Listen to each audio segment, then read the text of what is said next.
আল্লাহ রাব্বুল আলামিন বলছেন আলা বিযিক্রিল্লাহি তাতমাইন্নুল কুলুব। ইমাম সামরকান্দি রহমতুল্লাহ আলাইহি উনি রওয়ায়াত করছেন, হযরত কাজী আয়াস রহমতুল্লাহ আলাইহি বর্ণনা করেন, আল্লাহর নবী সাহাবী আব্দুল্লাহ ইবনে আব্বাস রাদিয়াল্লাহু তাআলা হাদিস কেন বর্ণনা করেন। ওনাকে জিজ্ঞাসা করা হলো আলা বিযিক্রিল্লাহি তাতমাইন্নুল কুলুব, আল্লাহর জিকিরের মাধ্যমে অন্তর প্রশান্তি লাভ হয়, আল্লাহর জিকিরের মাধ্যমে অন্তর ইতমিমান হয়, আল্লাহর জিকিরের মাধ্যমে অন্তরের মধ্যে শান্তি চলে আসে। হুজুর আলা বিযিক্রিল্লাহ, আল্লাহ যে বলছেন এখানে জিক্রুল্লাহ, আল্লাহর জিকির, আল্লাহর জিকির করার উদ্দেশ্য কি, এখানে আমার আল্লাহ কি মুরাদ নিয়েছেন? তখন তিনি বলছেন এখানে জিক্রুল্লাহ দ্বারা উদ্দেশ্য হচ্ছে মুহাম্মদে মুস্তাফা। সুবহানাল্লাহ বলেন। আল্লাহ বলছে আলা বিযিক্রিল্লাহি তাতমাইন্নুল কুলুব, আয় আমার বান্দারা তোমরা আমার প্যারা মাহবুবের হয়ে যাও, তোমাদের দিল ইতমিনান হয়ে যাবে। সুবহানাল্লাহ বলেন। অনুরূপভাবে আমরা নামাজের মধ্যে বলি আলহামদুলিল্লাহি রাব্বিল আলামিন আর রহমানির রহিম মালিকি ইয়াউমিদ্দিন ইয়াকা না'বুদু ওয়া ইয়াকা নাস্তাঈন ইহদিনাস সিরাতাল মুস্তাকিম। আমরা আল্লাহর কাছে দোয়া করি ইহদিনাস সিরাতাল মুস্তাকিম, মওলা রে আপনি আমাদেরকে সিরাতুল মুস্তাকিমের উপর অটল রাখেন। এখন আব্দুল্লাহ ইবনে আব্বাস রাদিয়াল্লাহু তাআলা যিনি হচ্ছেন হিবরুল উম্মাহ, উম্মতের সবচেয়ে বড় মুফাসসির, যার জন্য আমার নবীজি দোয়া করেছিলেন আল্লাহুম্মা ফাক্কিহু ফিদ্দিন, আল্লাহ আমার এই আব্দুল্লাহ ইবনে আব্বাসকে দ্বীনের ফাকাহাত তুমি দান করো। উম্মতের সবচেয়ে বড় মুফাসসির, ওনাকে জিজ্ঞাসা করা হলো হুজুর ইহদিনাস সিরাতাল মুস্তাকিম বলে তো আমরা প্রত্যেকটা নামাজের মধ্যে আল্লাহর দরবারে দোয়া করি, হুজুর এখানে সিরাতুল মুস্তাকিম দ্বারা উদ্দেশ্য কি? তখন তিনি বললেন সিরাতুল মুস্তাকিম দ্বারা উদ্দেশ্য হলো মুহাম্মদে মুস্তাফা। সুবহানাল্লাহ। অর্থাৎ আল্লাহ যেই পথে তোমার মাহবুব চলেছেন, যেই পথে তোমার নবী চলেছেন, যেই পথে তোমার নবী গিয়েছেন, আমাদেরকে সেই পথে অটল রাখো। সুবহানাল্লাহ বলেন। আল্লাহ বলছে ওয়াতাসিমু বিহাবলিল্লাহি জামিআ ওয়া লা তাফাররাকু, আয় আমার বান্দারা ওয়াতাসিমু বিহাবলিল্লাহি জামিআ, আল্লাহর হাবলুল্লাহ, আল্লাহর রজ্জুকে তোমরা শক্তভাবে আঁকড়ে ধরো, ফরক হইও না, ফেরকাবাজি করিও না, দলে দলে বিভক্ত হইও না। এখন হযরত আব্দুল্লাহ ইবনে আব্বাস রাদিয়াল্লাহু তাআলা আনহুকে জিজ্ঞাসা করা হলো হুজুর আল্লাহ যে বলছেন ওয়াতাসিমু বিহাবলিল্লাহি জামিআ, তোমরা আল্লাহর রজ্জুকে শক্তভাবে আঁকড়ে ধরো, হুজুর আল্লাহর রজ্জু কি, হাবলুল্লাহ কি? তখন আব্দুল্লাহ ইবনে আব্বাস রাদিয়াল্লাহু তাআলা আনহু বলেন হাবলুল্লাহ বেমানা রাসূলুল্লাহ ওয়াতাসিমু রাসূলুল্লাহ, তোমরা আল্লাহর রাসূলকে শক্তভাবে আঁকড়ে ধরো। সুবহানাল্লাহ বলেন। আল্লাহ বলছে আতিউল্লাহ ওয়া আতিউর রাসূল, তোমরা আল্লাহর আনুগত্য করো, তোমরা রাসূলের আনুগত্য করো। তা আনুগত্য করার জন্য দেখা লাগবে, আনুগত্য করার জন্য শোনা লাগবে, আনুগত্য করার জন্য ওনার ক্যারেক্টার আমার সামনে আনা লাগবে, তারপরেই তো আমি আনুগত্য করতে পারবো। তা আল্লাহ তো বলছে আতিউল্লাহ, বান্দা আল্লাহর আনুগত্য করো, আল্লাহর রাসূল আনুগত্য করো। জিজ্ঞাসা করা হলো হুজুর এখানে আতিউল্লাহ আল্লাহর আনুগত্য করতে বলেছেন, এখানে আতিউল্লাহ বামানা, উনি বলছেন আতিউল্লাহ বামানা এখানে রাসূলুল্লাহ। সুবহানাল্লাহ। তোমরা রাসূলুল্লাহর আনুগত্য করো, আল্লাহর আনুগত্য হয়ে যাবে। সুবহানাল্লাহ। আমার আল্লাহ এটা কোরআনের মধ্যে বলেছেন মান আতা আর রাসূলা ফাকাদ আতা আল্লাহ, যে রাসূলের আনুগত্য করলো সে মূলত আল্লাহরই আনুগত্য করলো। সুবহানাল্লাহ বলেন। যে রাসূলকে ভালোবাসলো সে মূলত আল্লাহকে ভালোবাসলো। সুবহানাল্লাহ। এমন ভাবে আপনি মোহাব্বতুল্লাহ বলেন তাও রাসূলুল্লাহ, এতাআতুল্লাহ তাও রাসূলুল্লাহ, নূরুল্লাহ তাও রাসূলুল্লাহ, সিবগাতুল্লাহ তাও রাসূলুল্লাহ, হাবলুল্লাহ তাও রাসূলুল্লাহ।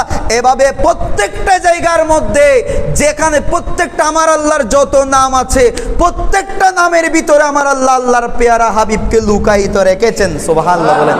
এই জন্য দুনিয়ার মধ্যে সমস্ত আম্বিয়ায়ে কেরাম আমার আল্লাহর শান, কিন্তু আমার আল্লাহর সবচেয়ে বড় শান হচ্ছে আল্লাহর পেয়ারা মাহবুব। আর দুনিয়ার মধ্যে যত আউলিয়ায়ে কেরাম আছে সমস্ত আউলিয়ায়ে কেরাম আমার নবীজির শান, আর আমার নবীজির সবচেয়ে বড় শান হচ্ছে গৌসে পাক, শাহিনশাহ বাগদাদ, পীরানি পীর, দস্তগীর, মাহবুবে সুবহানি, কুতুবে রব্বানি, কিন্দেলে নূরানি, শাহবাজে লাসানি, আশিকে ইয়াজদানি, পীর বীর মুহিউদ্দিন আব্দুল কাদের জিলানী। সুবহানাল্লাহ। আমার নবীজির সবচেয়ে বড় শান হচ্ছে গৌসে পাক, শাহিনশাহ বাগদাদ রাদিয়াল্লাহু তাআলা। এই জন্য কেউ যদি সৃষ্টির মাঝে আমার আল্লাহকে অনুভব করতে চায়, আমার আল্লাহকে যদি কেউ দেখা তো সম্ভব না, কিন্তু আমার আল্লাহকে যদি কেউ অনুভব করতে চায় সে যেন আমার নবীজিকে দেখে, আর আমার নবীজিকে যদি কেউ অনুভব করতে চায় সে যেন গৌসে পাককে দেখে। সুবহানাল্লাহ। কারণ আমার আল্লাহর সবচেয়ে বড় শান আল্লাহর পেয়ারা মাহবুব। আর আল্লাহর পেয়ারা মাহবুবের সবচেয়ে বড় শান হচ্ছে গৌসে পাক শাহিন শাহে বাগদাদ রাদিয়াল্লাহু তাআলা সুবহানাল্লাহ বলেন। আমরা কত ভাগ্যবান, শেষ নবী আখির নবী, আল্লাহর সবচেয়ে বড় যেই শান ওই বড় শানও আমরা পেয়েছি, আর রাসূলুল্লাহর সবচেয়ে বড় যেই শান এটাও আমরা পেয়েছি সুবহানাল্লাহ বলেন। এই জন্য আমরা সবাই গাউসিয়ান। আপনারা বলতে পারেন আমরা তো চিশতি, আমরা তো নকশবন্দি, আমরা তো মুজাদ্দিদি, আমরা তো সরওয়ার্দি, আমরা তো ভিন্ন ভিন্ন তরিকার, কিন্তু আপনারা যেটাই বলেন না কেন আমাদের প্রত্যেকের মূল হচ্ছে একটা, আমরা কাদেরি সুবহানাল্লাহ বলেন। কারণ কেউ যদি বলে আমি কাদেরি নই, কেউ যদি বলে আমি গৌসে পাককে মানি না, কেউ যদি বলে গৌসে পাকের সাথে আমার রেশতা নাই, তাহলে তার সাথে খোদার রেশতা হতে পারবে না, তার সাথে শয়তানের রেশতা হয়ে যাবে। কারণ গৌসে পাক বলেছিলেন আমার এই কদম সমস্ত ওলির কাঁধের উপরে, যারা সেদিন মেনে নিয়েছে তারা সবাই ওলি আল্লাহ হয়েছে সুবহানাল্লাহ বলেন। এই জন্য আমরা যেই তরিকার হই না কেন আমাদের একটাই পরিচয়, আমরা কাদেরি। এ কারণে আমরা যখন খতমে গৌসিয়া আদায় করি, আপনারা হয়তো অনেকে মনে করেন খতমে গৌসিয়া এটা তো কাদেরিয়া তরিকার একটা মনে হয় সবক। নয় নয়, আপনি যেই তরিকার হব হন, খতমে গৌসিয়া এটা সার্বজনীন। খতমে গৌসে কোনো তরিকার নির্দিষ্ট নয়। হ্যাঁ, আমরা যারা কাদেরিয়া তরিকার আছে এটা আমাদের নির্দিষ্ট একটা সবক আছে, আমাদেরকে এটা আদায় করতে হয়। কিন্তু তাই বলে এটা যে শুধু আমাদের সম্পত্তি এটা না, এ খতমে গৌসে এটা সবার, এটা সার্বজনীন। যেই বসবে সেই উপকার লাভ করবে সুবহানাল্লাহ বলে। তা আমার গৌসে পাক কেমন? আমার আল্লাহ কোরআনের মধ্যে বলছেন লাইসা কামিসলিহি শাই, আমি আল্লাহ হলাম এক, আমি আল্লাহর কোনো দ্বিতীয় নাই, আমি আল্লাহর কোনো সানি নাই। ফেরাউন বলেছিল আনা রাব্বুকুমুল আ'লা, আমি হলাম সবচেয়ে বড় খোদা। আমার আল্লাহ তাকে পানিতে ডুবিয়ে মেরেছেন। এই যে হিন্দুরা তারা প্রতিমা বানায়, তারা মূর্তি বানায়, মূর্তি বানানোর পরে প্রত্যেকটা মূর্তিকে তারা পানির মধ্যে চিপে ধরে, এমনভাবে চিপে ধরে, ঠুটি চিপে ধরে তারা পানির মধ্যে ডুবিয়ে দেয়। আমার আল্লাহ এমনভাবে ব্যবস্থা করে রেখেছে। আল্লাহ বলছে লাইসা কামিসলিহি শাই, যত রব বানাও না কেন তোমরা, যাদের ইবাদত করো না কেন, লাইসা কামিসলিহি শাই, আমি আল্লাহর ঘোষণা হলো আমি আল্লাহর মতো কেউ নাই সুবহানাল্লাহ বলেন। আর আমার নবীজি বলছেন আইয়ুকুম মিসলি, আইয়ুকুম মিসলি, বুখারী শরীফের রওয়ায়াত, লাস্তু মিসলাকুম, আয় আমার সাহাবীরা তোমরা আমার মতো নও, আইয়ুকুম মিসলি, তোমাদের মধ্যে আমার মতো কে আছো সুবহানাল্লাহ বলেন না। আল্লাহ বলছেন রব হিসেবে আমার মতো কেউ নাই। আমার নবীজি বলছেন আইয়ুকুম মিসলি, আর সৃষ্টি জগতের মধ্যে আমার মতো কেউ নাই সুবহানাল্লাহ বলেন। আমার গৌসে পাক বলছেন ফামান ফি আউলিয়া ফামান ফি আউলিয়া আল্লাহি মিসলি, আর কায়নাতে বেলায়েতের মধ্যে আমি গৌসে পাকের সমকক্ষ কেউ নাই সুবহানাল্লাহ বলেন। স্রষ্টা হিসেবে আর দ্বিতীয় কেউ নাই, সৃষ্টির মধ্যে আমার নবীজির সমতুল্য আর কেউ নাই, কায়নাতে বেলায়েতের মধ্যে যারাই আল্লাহর ওলি হবেন গৌসে পাকের সমতুল্য কেউ নাই সুবহানাল্লাহ। আমার আল্লাহ আলহামদুলিল্লাহি রাব্বিল আলামিন, আল্লাহ বলছে আমি হলাম আলহামদুলিল্লাহি রাব্বিল আলামিন, আমার মাহবুবকে বানাইলাম ওমা আরসালনাকা ইল্লা রাহমাতাল লিল আলামিন। আমার মাহবুব, আমি যতটুকুর জন্য আমার রববিয়ত যতটুকু, আমার হাবিবের রহমত ততটুকু, আর আল্লাহর মাহবুব তার পেয়ারা বাচ্চা গৌসে পাককে বানাইলেন গৌসুল লিল আলামিন সুবহানাল্লাহ বলেন। এই গৌসে পাক শুধু আমাদের নয়, তিনি জিনদেরও গৌস সুবহানাল্লাহ বলেন। তিনি শুধু আমাদের নয়, তিনি ফেরেশতাদেরও গৌস সুবহানাল্লাহ বলেন। আল্লাহ হচ্ছে আলহামদুলিল্লাহি রাব্বিল আলামিন, আমার আল্লাহর সাথে কারো শরীক নাই। আমার রসুল হচ্ছে ওমা আরসালনাকা ইল্লা রাহমাতাল লিল আলামিন, আমার রসুলের রহমতের মধ্যেও কেউ শরীক নাই।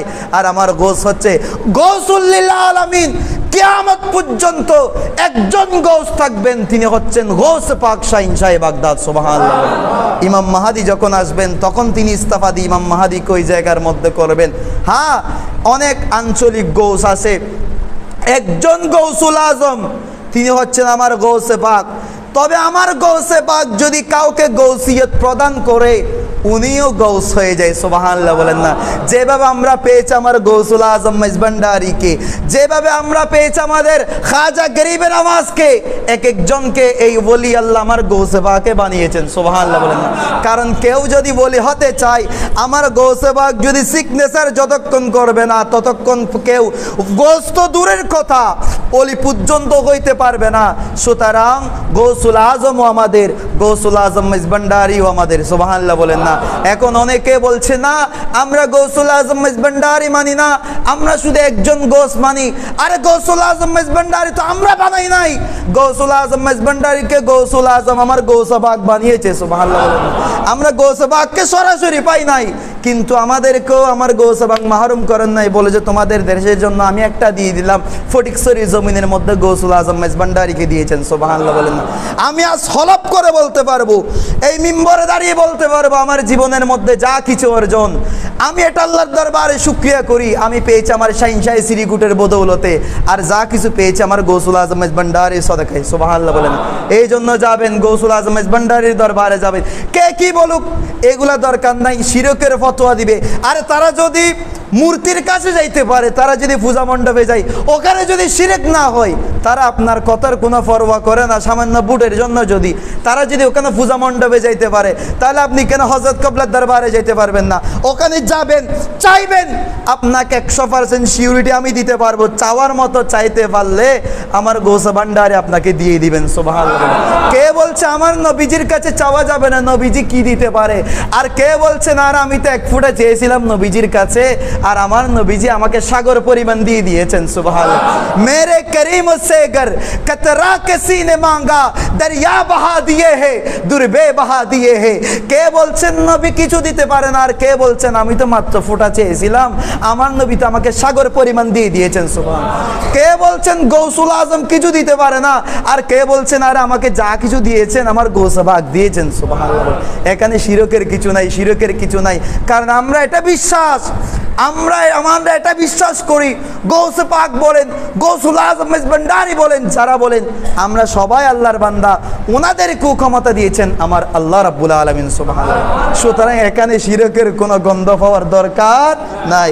এখন আসেন, আল্লাহ রাব্বুল আলামিন কোরআনের মধ্যে বলেছেন, ওয়াইদ আখাযাল্লাহু মিসাকান নাবিয়িনা লামা আতাইতুকুম মিন কিতাবিন ওয়া হিকমা সুম্মা জাআকুম রাসূলুম মুসাদ্দিকুল লিমা মাআকুম লাতুমিনুন্না বিহি ওয়া লাতানসুরুন্নাহু ক্বালা আকরারতুম ওয়া আখাযতুম আলা যালিকুম ইসরি ক্বালু আকরারনা ক্বালু ফাশহাদু ওয়া আনা মাআকুম মিনাশ শাহিদিন। এই আয়াতে কারিমে সূরা আল ইমরানের 81 নম্বর আয়াত। এই আয়াতে কারিমার মধ্যে যে একটা অঙ্গীকার আল্লাহ রাব্বুল আলামিন আম্বিয়ায়ে কেরামের কাছ থেকে নিয়েছিলেন, এটার ঘটনা আমার আল্লাহ কোরআনের মধ্যে বর্ণনা করেছেন। তো ইমাম কাস্তুলানী রাহমাতুল্লাহ আলাইহি ওনার কিতাব মাওয়াহিবুল্লাহ দুনিয়ার মধ্যে বর্ণনা করছেন, আমার আল্লাহ যখন আম্বিয়াই কেরামের কাছ থেকে অঙ্গীকার নিচ্ছিলেন, আম্বিয়াই কেরামের কাছ থেকে যখন ওয়াদা নিচ্ছিলেন যে আমি তোমাদেরকে নবুয়ত দিব, রিসালাত দিব, কিতাব দিব, শর্ত হচ্ছে আমার মাহবুব যদি তোমাদের কাছে যায়, তোমাদের নবুয়ত ক্যান্সেল, রিসালাত ক্যান্সেল, কিতাব ক্যান্সেল, তোমরা আমার নবীজির গোলামের মধ্যে ঢুকে যাবা, আমার নবীজির উম্মত হয়ে যাবা। তখন সেদিন সবাই বলেছিল ক্বালু আকরারনা, রাব্বুল আলামিন আমরা স্বীকার করে নিলাম, আমরা মানলাম।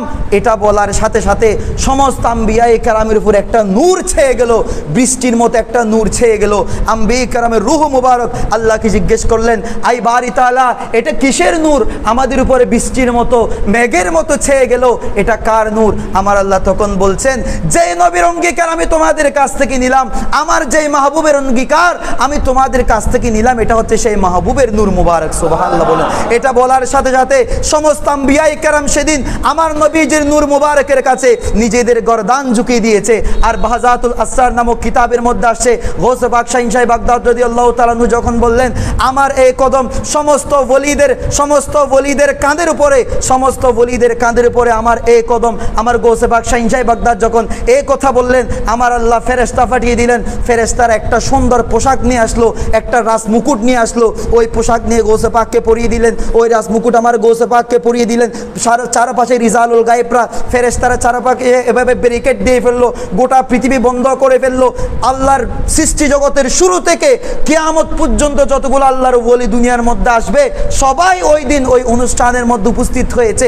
আমার গৌসে পাক যখন বললেন আমার এই কদম সমস্ত ওলিদের কাঁধের উপরে, তখন কিয়ামত পর্যন্ত যতগুলো আল্লাহর ওলি আসবে ওরা যদি বা দুনিয়ায় আসে নাই, ওরা হয়তো কেউ রূহ জগতের মধ্যে ছিল, কেউ মায়ের পেটের মধ্যে ছিল, কেউ এখানে ছিল, কিন্তু তাদের রূহ সেদিন সেখানে উপস্থিত হয়েছে। যারা জীবিত ছিল তারা জীবিত অবস্থায় উপস্থিত হয়েছে। আমার গৌসে পাকের এই ঘোষণা শোনার সাথে সাথে তারা সবাই নিজের গরদান ঝুঁকিয়ে দিয়েছে। সুবহানাল্লাহ। আমার নবীজির নবুয়তের কথা যখন আমার আল্লাহ বলেছিলেন সমস্ত আম্বিয়ায়ে কেরাম সেদিন গরদান ঝুঁকিয়ে দিয়েছিল। আর আমার গৌসে পাক যখন নিজের বেলায়েতের ঘোষণা দিলেন সমস্ত ওলিরা গরদান ঝুঁকিয়ে দিয়েছে। সুবহানাল্লাহ। এমন একজন গৌসে পাক শাহিনশাহী বাগদাদ রাদিয়াল্লাহু তাআলা আমরা পেয়েছি। আরে গৌসে পাক উনি কেমন? আল্লাহর যত নবী আছে আল্লাহ অসংখ্য আম্বিয়ায়ে কেরাম পাঠিয়েছেন, তাদেরকে নির্দিষ্ট কিছু মুজিজা দিয়েছেন, কিন্তু আমার নবীজির বেলায় যখন আসলো আমার নবীজি হচ্ছেন বেমিসাল। আমার নবীজির মুজিজারও কোনো হিসাব নাই। সুবহানাল্লাহ বলেন। খাসাইসুল কুবরার মধ্যে আল্লামা জালালউদ্দিন সুয়ুতি রহমতুল্লাহ আলাইহি উনি নোট করেছেন শুধুমাত্র কোরআনের মধ্যে আমার নবীজির 60,000 মুজিজা আছে। সুবহানাল্লাহ বলেন। আমরা দেখতে পাই না কেন? আমাদের সেই চুপ নাই। তো বলছিলাম সমস্ত নবীদের মধ্যে আমার আল্লাহ সবচেয়ে বেশি মুজিজা দিয়েছেন আল্লাহর পেয়ারা মাহবুবকে। আর দুনিয়ার শুরু থেকে কিয়ামত পর্যন্ত অসংখ্য আউলিয়া কেরাম আসবে। এত কোটি কোটি আউলিয়া কেরামের মধ্যে সবচেয়ে বেশি কারামত আল্লাহ যাকে দান করেছেন তিনি হচ্ছেন শাহিনশাহ বাগদাদ। সুবহানাল্লাহ। মুজিজা সবচেয়ে বেশি দেওয়া হয়েছে আল্লাহর পেয়ারা মাহবুবকে, আর সবচেয়ে বেশি কারামত যাকে দেওয়া হয়েছে তিনি হচ্ছেন গৌসে পাক শাহিনশাহ বাগদাদ। সুবহানাল্লাহ বলেন না। আমার নবীজি বলছেন, এটা মুসলিম শরীফের হাদিস, আনাস রাদিয়াল্লাহু তাআলা قال قال رسول صلى الله عليه وسلم انا اكثر الانبياء طبعا يوم القيامه وانا اول من يفرح باب الجنه। আমার নবীজি বলছেন কিয়ামতের মধ্যে আমার উম্মত সবচেয়ে বেশি হবে। এই হাদিসের ব্যাখ্যায় মিরআতুল মানাজি ফি শারহ মিশকাতুল মাসাবি আল্লামা আহমদ ইয়ারখানি রাহমাতুল্লাহ আলাইহি উনি হাদিসের ব্যাখ্যার মধ্যে লিখছেন হাসরের মাঠের মধ্যে আমার আল্লাহর বান্দারা 120 কাতার হবে, 120টা কাতার হবে। ওই 120 কাতার মধ্যে 80 কাতার হবে আল্লাহর পেয়ারা মাহবুবের উম্মত। সুবহানাল্লাহ বলেন। 1,24,000 মতান্তরে 3,36,000, তাও জানে না এই সংখ্যাগুলো এমনি আমরা বলি, কিন্তু আল্লাহ যে কত নবী পাঠিয়েছেন লক্ষ লক্ষ, এটা আল্লাহ এবং আল্লাহ রসুল ছাড়া আর কেউ জানে না। এতগুলা নবী পাঠিয়েছেন, সমস্ত নবীদের উম্মত হবে 40 কাতার, আর আল্লাহর পেয়ারা মাহবুবের উম্মত একজনের উম্মত হবে 80 কাতার। সুবহানাল্লাহ বলেন না। আর আমার গৌসে পাক শাহিনশাহ বাগদাদ রাদিয়াল্লাহু তাআলা আজকে দেখেন, আজকে বিভিন্ন সিলসিলার আপনারা মুরিদটা দেখেন, এই দরবার এতগুলা মুরিদ, এই দরবার এতগুলা মুরিদ, এই ফির এতগুলা মুরিদ। আর আমার গৌসে পাক শাহিনশাহ বাগদাদ রাদিয়াল্লাহু তাআলা আমার নবীজিকে যেভাবে সবচেয়ে বেশি মুরিদ দেওয়া, সবচেয়ে বেশি উম্মত দেওয়া হয়েছে, আমার গৌসে পাককে সবচেয়ে বেশি মুরিদ দেওয়া হয়েছে। সুবহানাল্লাহ বলেন। কারণ পৃথিবীর শুরু থেকে কিয়ামত পর্যন্ত যত ওলি এসেছে, যত ওলি আসবে, সবাই সেদিন স্বীকার করে নিয়েছে হুজুর আপনার কদম আমাদের কাঁধের উপরে। আর খাজা গরিবে নামাজ বলো, হুজুর আমি শুধু কাঁধে দিব না, আপনার কদমটা আমার চোখের উপর আর আমার মাথার উপরে। সুবহানাল্লাহ বলেন না। আমার গৌসে পাক শাহিনশাহ বাগদাদ রাদিয়াল্লাহু তাআলা সেদিন যত আল্লাহর আউলিয়া কেরাম ছিল সবাই সেদিন নিজেদের গর্দান ঝুঁকিয়ে দিয়েছেন। আমরা বায়াত নিয়ে হাতে হাত রেখে সেদিন সমস্ত আউলিয়া কেরাম বায়াত নিয়েছেন নিজেদের গর্দান ঝুঁকিয়ে দেওয়ার মাধ্যমে। সুবহানাল্লাহ বলেন। তাহলে সমস্ত আউলিয়া কেরাম আমার গৌসে পাকের মুরিদ। তো যত মুরিদ আসবে, যত এসেছে আসবে, সবাই তো আমার গৌসে পাকের ওই মুরিদ। সুবহানাল্লাহ বলেন। আমার নবীজির উম্মত বেশি আর আমার গৌসে পাকের মুরিদ বেশি। সুবহানাল্লাহ বলেন। এমন একজন গৌসে পাক শাহিনশাহ বাগদাদ রাদিয়াল্লাহু তাআলা আল্লাহ আমাদেরকে দিয়েছেন। আর এই শাহিনশাহ বাগদাদ রাদিয়াল্লাহু তাআলা উনি কেমন? ইমাম আলা হযরত ইমাম আহমদ রেজা খান ফাজলে বেরেলভী আলাইহির রহমা ওয়ার রিদওয়ান, উনি ওনার খোলাফা যারা ছিল তিনজন, সৈয়দ নঈমুদ্দিন মুরাদাবাদী রহমতুল্লাহ আলাইহি, আল্লামা আমজাদ আলী আজমি রহমতুল্লাহ আলাইহি, আল্লামা জফরউদ্দিন বিহার রহমতুল্লাহ আলাইহি, ওনাদেরকে নিয়ে উনি গবেষণা করতেন রাতের বেলায়। তো গবেষণা করতে করতে করতে করতে হঠাৎ করে উনি বলে উঠলেন, যাও যাও আজকে যাও, আজকে চলে যাও, আজকে আর হবে না। তখন ওনার ছাত্ররা বলতে লাগলো, হুজুর আমরা কিছু কাজ বাকি আছে, এগুলো একটু করে যায় না। আলা হযরত বলছেন না না না না, আজকে আর হবে না, তোমরা আজকে চলে যাও, অন্য আরেক দিন এসো, অন্য আরেক দিন হবে। এভাবে চলে গেলেন। এরপরের দিন আবার গবেষণা করার জন্য বসলেন। গবেষণা করতে করতে করতে করতে রাতের বেলায় হঠাৎ করে আলা হযরত বলে উঠলেন, যাও আজকে চলে যাও, আজকে আর হবে না। এভাবে করতে করতে 1 দিন 2 দিন 3 দিন 8 দিন 10 দিন চলে গেল।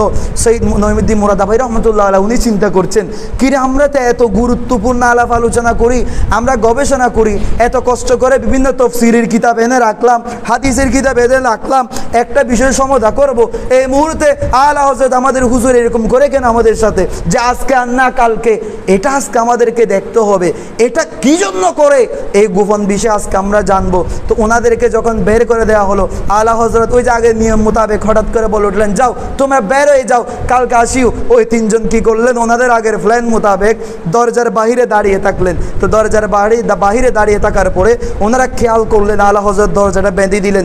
দরজা বাঁধার পরে ভিতরে যে চেরাক ছিল, চেরাকটা নিভিয়ে দিলেন।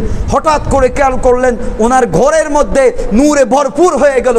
ওনারা তো অবাক হয়ে গেলেন, এই অবস্থা হলে কেন, এই মাত্র তো চেরাক নিভালো, হঠাৎ ঘরে আলোকিত হলো কেন। ওনারা যখন দরজার কাছে আসলেন, তখন দেখতে পেলেন একজন সাদা দাড়িওয়ালা বুজুর্গ আমার আলা হযরতের বিছানার মধ্যে শুয়ে আছে, আর আমার আলা হযরত বসে বসে ওনার পা টিপি দিচ্ছেন। সুবহানাল্লাহ। আলা হযরত ওই বুজুর্গের সাথে আরবিতে কথা বলছেন। সৈয়দ নঈমুদ্দিন মুরাদাবাদী রহমতুল্লাহ আলাইহি বলছেন, ওনারা আরবিতে কথা বলছে ঠিক, কিন্তু আমরা আরবিগুলা বুঝতে পারছি না।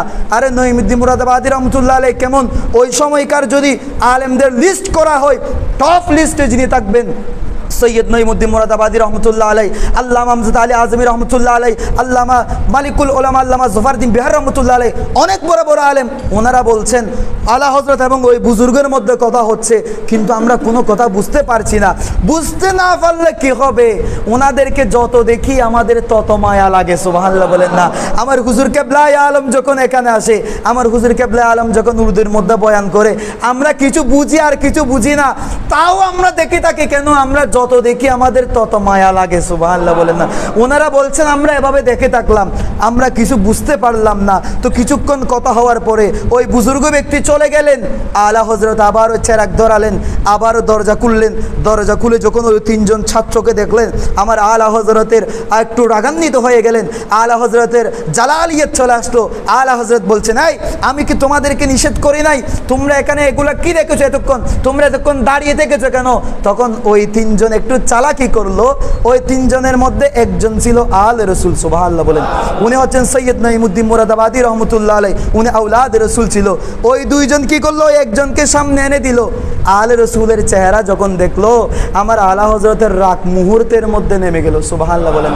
আমার আলা হযরত কেমন ছিলেন, অথচ উনি একজনের স্টুডেন্ট, আমার আলা হযরতের ছাত্র, আমার আলা হযরতের মুরিদ, আমার আলা হযরতের খলিফা, এরপর আওলাদ রাসূল, আমার নবীজির খুন মুবারক ওনার শরীরের মধ্যে আছে। এই জন্য আলা হযরতের সামনে যখন উনি আসলেন, ওনার রাগ নেমে গেল। আমার আলা হযরত বলছেন, কেন তোমাদেরকে আমি নিষেধ করি নাই, তোমরা এরপরে কেন অপেক্ষা করেছো, এরপরে তোমরা কেন এখানে দাঁড়িয়ে থেকেছো? তখন নঈমুদ্দিন মুরাদাবাদী রহমতুল্লাহ আলাইহি বলেন, হুজুর এই 2 জনের কোনো দোষ নাই, ঘটনাটা আমি ঘটাইছি। হুজুর আমি আওলাদ রাসূল, আজকে আপনাকে আমি একটা জেদ ধরছি। আমি জীবনে কোনোদিন আপনার সাথে জেদ করি নাই, আপনি আমার উস্তাদ, আপনার সাথে জীবনে কোনোদিন জেদ করি নাই। হুজুর আওলাদ রাসূল হিসেবে আজকে আপনাকে একটা জেদ ধরছি, এই গোপন বিষয় সম্পর্কে আমরা জানতে চাই, কে এই ব্যক্তি যার জন্য আপনি প্রতিদিন আমাদেরকে বের করে দিয়েছেন, যার খেদমত আপনি করছেন। এই কথা শোনার সাথে সাথে আমার আলা হযরতের চোখ দিয়ে পানি নামতে লাগলো। আমার আলা হযরত কান্না করতে লাগলেন। কান্না করতে করতে করতে করতে আলা হযরতের দাড়ি মুবারক ভিজে গেল। আমার আলা হযরত বলছেন, আই নঈমুদ্দিন মুরাদাবাদী, তোমাদের যখন কোনো সমস্যা হয়, তোমরা যখন কোনো কিছু না বুঝো, আমি আলা হযরতের কাছে আসো। গোটা দুনিয়ার মানুষ যদি সমস্যায় পড়ে, আমি আলা হযরতের কাছে আসে, আমার কাছে আসলে আমি সমাধান দিয়ে দিই। আরে আমারও তো সমস্যা হয়, আমিও তো কোনো কিছু না বুঝলে আমিও তো কোনো একজনের কাছে যাই। আমি তো বেওয়ারিশ নই, আমি তো লাওয়ারিশ নই, আমারও তো একজন অভিভাবক আছে। আমার যখন কোনো সমস্যা হয়, আমি শাহিনশাহ বাগদাদের কাছে বলি, আই গৌস আমি সমস্যার মধ্যে পড়েছি, আপনি আমাকে সমাধান করে দেন। এটা বলতে না বলতে শাইনশাহ বাগদাদ শরীফ থেকে আমার ঘরে চলে আসে, আমার ঘরে এসে আমার বিছানার মধ্যে শুয়ে যায়। এই সুযোগে আমি আমার গৌসে পাকের পা টিপি দিই আর আমার গৌসে পাক আমার সমস্যার সমাধান করে দেয়। এই গৌসে পাক শাইনশাহ বাগদাদ এমন একজন গৌস পেয়েছি, আমরা যদি এখান থেকে ডাক দেই ইয়া গৌস আগিসনি, আমার গৌস বলছেন মন থেকে একবার ডেকে দেখো না, আমি গৌস সাথে সাথে হাজির হয়ে যাব। সুবহানাল্লাহ। একবার আমার গৌসে পাক শাইনশাহ বাগদাদ রাদিয়াল্লাহু তাআলা একবার দরস দিচ্ছিলেন, দরসের মধ্যে হঠাৎ করে এভাবে সামনের দিকে হাত বাড়ালেন, আবারও হাত পিছনের দিকে টেনে নিলেন, বাড়ালেন আবার টেনে নিলেন। এই মুহূর্তের মধ্যে এতটুকু হাত ভিজে গেল। তখন ছাত্ররা জিজ্ঞেস করলো হুজুর ব্যাপার কি? হাত টানলেন আবার ঢুকাই ফেললেন, হাত ভিজে গেল, কারণ কি? আমার গৌসে পাক শাইনশাহ বাগদাদ বলে এগুলো তোমাদের মুআমালা নয়, তোমরা পড়ালেখা করো, দেখে থাকো তোমরা পড়ালেখা করো, এগুলো তোমাদের বিষয় না। কিছুক্ষণ পর একদল মানুষ আসলো, ইয়া গোস বলে বলে স্লোগান দিতে দিতে একদল মানুষ আসলো। আসার পরে দাঁড়িয়ে থাকে নাই, আমার গৌসে পাকের কদমের মধ্যে পড়ে গেলেন। কদমে পড়ে একবার হাসে, একবার কান্না করে, একবার চুমুকায়, হাতে চুমুকায়, পায়ে চুমুকায়। সবাই বলছে, ওই ছাত্ররা জিজ্ঞেস করে আপনারা কারা, আপনারা এরকম করছেন কেন, কোত্থেকে আসলেন? তখন ওই ব্যক্তিরা বলে আমরা সাগরের মধ্যে আমরা ডুবে যেতে বসেছিলাম, একটা বড় ঢেউ এসে আমাদের নৌকাটা ডুবিয়ে দিচ্ছিল।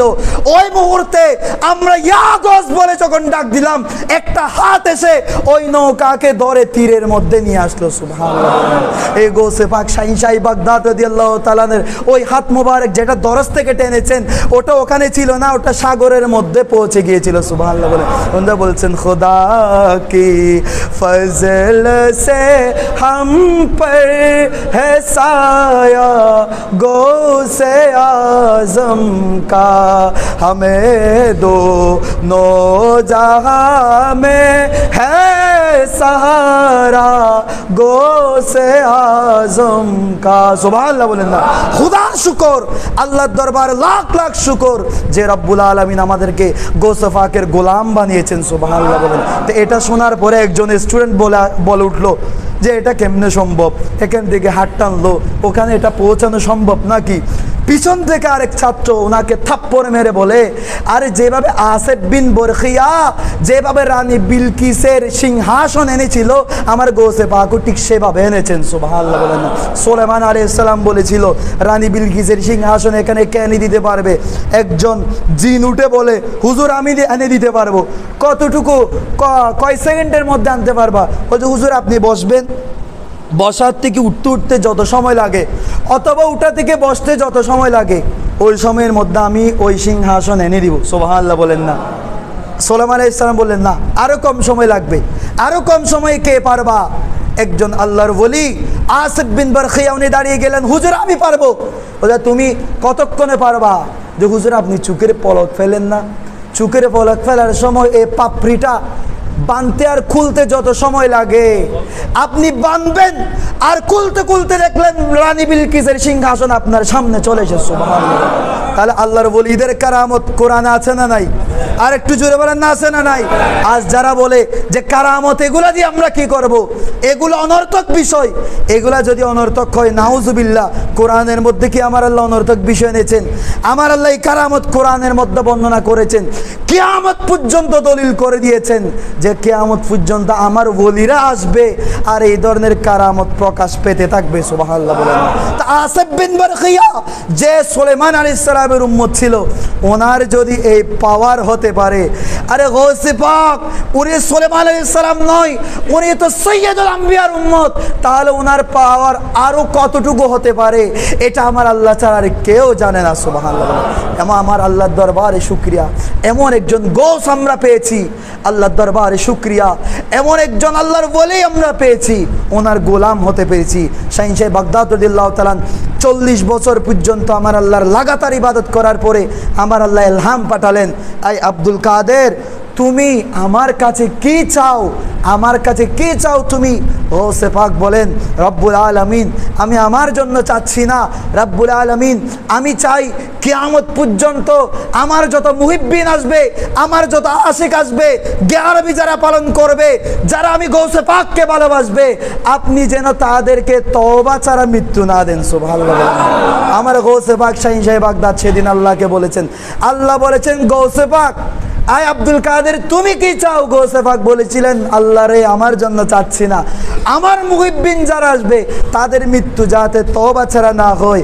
এই জন্য আমরা বলি मुरीदी ला तगफ़ कर तसल्ली दे गुलामों को, क़यामत तक रहे बेखौफ बंदा गौसे आज़म का, खुदा की फज़ल से हम पर है साया गौसे। फरिश्तों रोकते हो क्यों मुझे जन्नत में जाने से, ये देखो हाथों में दामन है किसका गौसे आज़म। আমরা হাসরের মাঠে বলবো, এই ফেরেশতারা আটকাচ্ছ কাকে? আটকাচ্ছ তো আটকাচ্ছিস কাকে? দেখতে পাচ্ছ না কার দামান ধরে এসেছিস? সুবহানাল্লাহ। এটা তো যাত্রার দামান নয়, এটা তো শাহীন সাহেব বাগদাদের দামান, যিনি আমার আল্লাহর কাছ থেকে ওয়াদা নিয়েছেন যে আমার গৌসে পাকের কোনো মুরিদ তওবা ছাড়া মৃত্যুবরণ করবে না। আমার গৌসে পাক তো সেদিন আল্লাহর কাছ থেকে ওয়াদা নিয়েছিলেন। সুতরাং আটকাইতে চাইলে অন্যদিকে যাও, আমাদেরকে আটকাইও না। সুবহানাল্লাহ।